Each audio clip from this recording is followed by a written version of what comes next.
sex. You talked about sex earlier. So one of the best things to go to sleep is sex, right? Studies. You hear and you study a lot of different things. How many times is too little, too few? And I'll tell you where I'm going with this because I'm trying to see what you're going to say about this. I didn't know how many times people had sex until I started having people would come up to me. My sales organization would say, hey, we have sex about once a month. And one of them was like, we have sex about once every 3 months. I'm like, you guys been together 15 years. What's going on here? So we just don't have time. We don't do this. We don't do that. What is too little when you're a certain age and your body's needs to have a certain release? Is there a number to it? So the benefits of sex, believe it or not, are actually not from the intercourse themselves. They're from the rise, the impact on a pleasure hormone called oxytocin. It's also called the love hormone. They say that's what's in Cupid's arrow.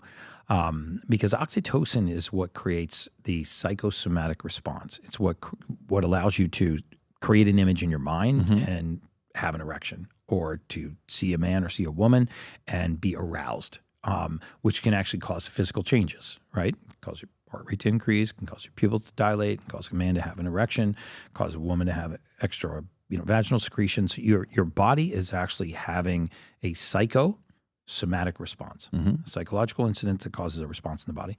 And this oxytocin, which dogs have about 100 times the oxytocin in their bloodstream that humans do, which is why they're so damn loyal, right? I mean, you can, most people that have pets know that you can leave for 5 minutes or 5 days, you get the same response, right? You're like, calm down, Fifey, I just went to the mailbox, right?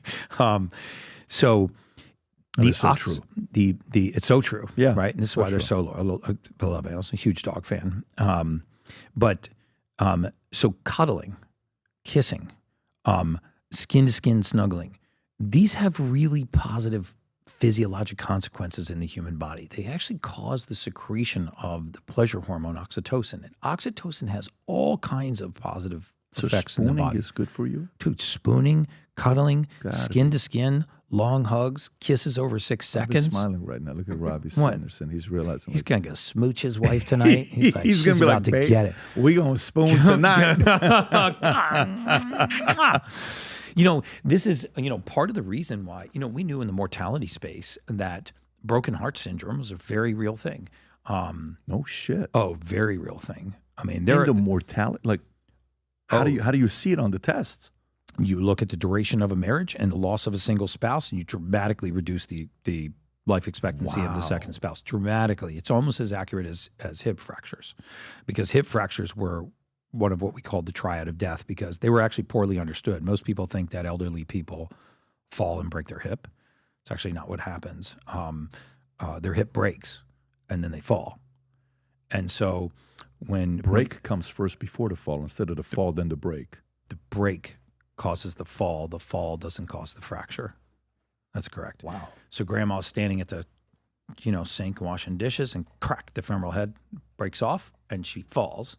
And then they say, what happened? She's like, I fell and broke my hip. No, your hip broke and then you fell. The reason why, because there's nothing particular about a hip fracture that leads to early death. What in older people, the reason why the hip fracture is so significant is this is an indication that the skeletal system can no longer support its own weight.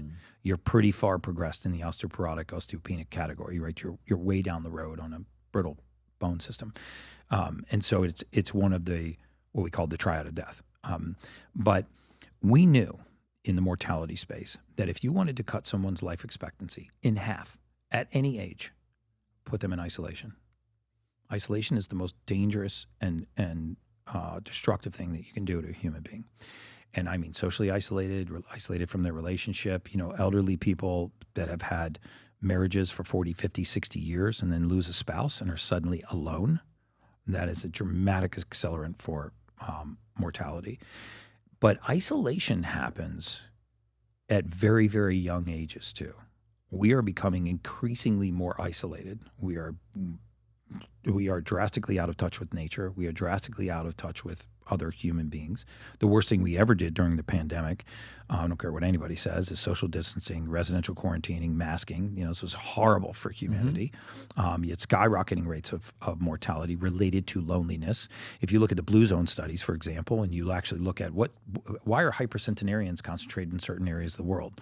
What were the things that were contiguous to all of the blue zones? Because it wasn't diet. Right? It wasn't carnivore, keto, paleo, pescatarian, vegan, vegetarian. It was none of those things. If you actually look at dieting and you went to Sardinia, you'd say, okay, well, it's the highest carbohydrate consumption in the world, one of the longest life expectancies. You go to Singapore, one of the highest meat consumptions in the world, one of the longest life expectancies. You go to, the Mediterranean, very high fatty fish and oils, very long life expectancy. Okay, well, everybody's living long and they're not a continuity between diet. So the only continuity with diets was that they were all whole foods. None of those people were living that long on a processed diet. The two things that were not exchangeable, that were non-negotiable, were mobility into later in life.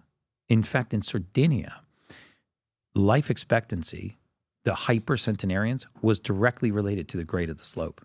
The steeper the hill you walked up every day, get out of here, the longer your life expectancy. Wow. Yeah.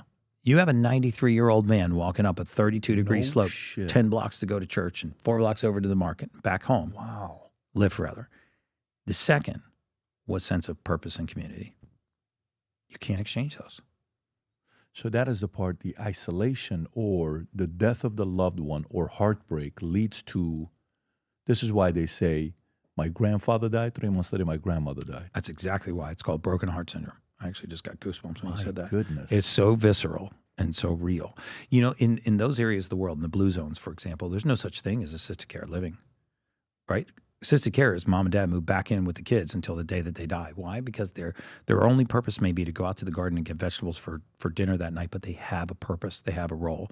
They have a community around them. And we are surrounded by communities that are hyper-isolating us.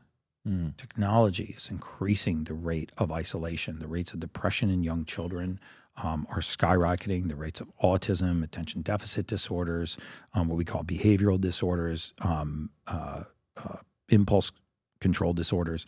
These are all skyrocketing. Why? Because there's no communal sense of no relationships, no sense of purpose, no sense of real community. Our communities are in these hyper electronic environments that actually they're not chicken soup for our soul. And so when you look at these areas where life expectancy was the longest, they had strong senses of community.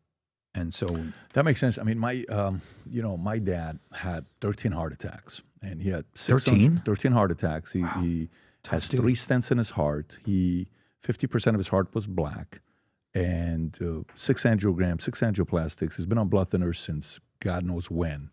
And then he was smoking 2 packs of cigarettes a day. He drank every single day, like liquor, 60 proof, like this, every day for as long as I know, 15, 20 years. And then one day he decides to stop all of that. But he has always worked.